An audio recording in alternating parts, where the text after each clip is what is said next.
In 1955, in Syria, there was a family of five, a mother and a father and three daughters, who decided to flee the country, flee Syria, and head to America.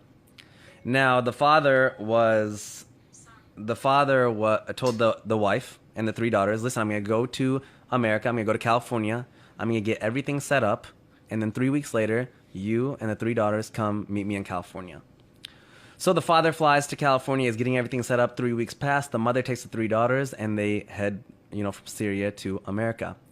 Their first flight was from Syria all the way to New York City, where they had a layover. Now, when they landed in New York City, the customs said, hey, you guys are here new to America. You need to take all your hijabs off for the green card photo so that you guys can, stay in America. So the mother, being by herself, not really knowing the English language, is nervous and scared. She said, okay, she took the hijab off and took the photo, put it back on. Next oldest daughter did, second oldest daughter did. The third daughter, a 13-year-old girl named Hala Atik, said when it was her turn, hijab is part of my faith, and I don't want to take it off for this photo.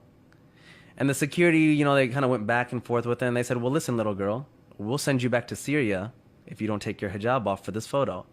And she said, I would rather go back to Syria. And this is a young 13-year-old girl who flew all the way from Syria to New York in a foreign country. They're in a foreign country. She should be scared. She doesn't know what's going on.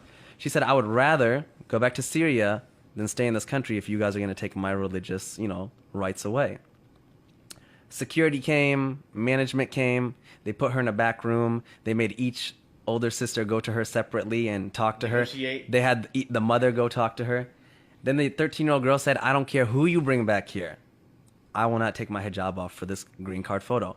After 2.5 hours passed, the whole security's there, management's there, cops are there.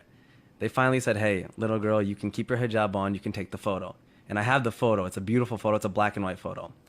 What year is this again? What was this? 1955. Wow. Now, the mom is super upset at this time because she's nervous. She's missing her husband. Syria to New York is not an easy flight. And she's like, you're so stubborn. Why don't you just listen to me? So they grab their suitcases, and she's like pissed off at her daughter. And they run to their next gate. They miss their flight. So now this family who spent all their money, they're like, Syrian refugees. They're now like even more scared and even more worried. And the mom's like, now what do we do?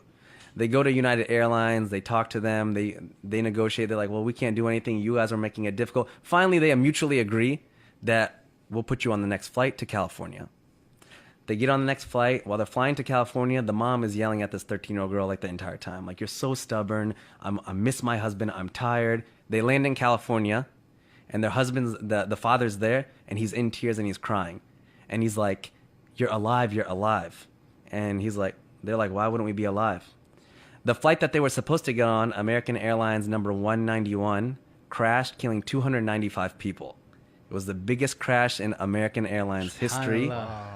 And the young girl, Hala, 13-year-old Hala, looks up at her whole family and says, hijab saved our life. Wow. She was there in California. I'm having an event on September 8th. Hala was there. Hala's coming. She's now like, an old woman. She still wears hijab. I put this on my platform, Muslims of the World, about 1.5 years ago. Over 40 million people ended up reading that story because it went viral. And out of that 40 million, when it went viral, about 10 people converted to Islam because of that story. And about 20 Muslim girls have messaged us and said that they've put on hijab because of this story. Wow. That is probably my most favorite story.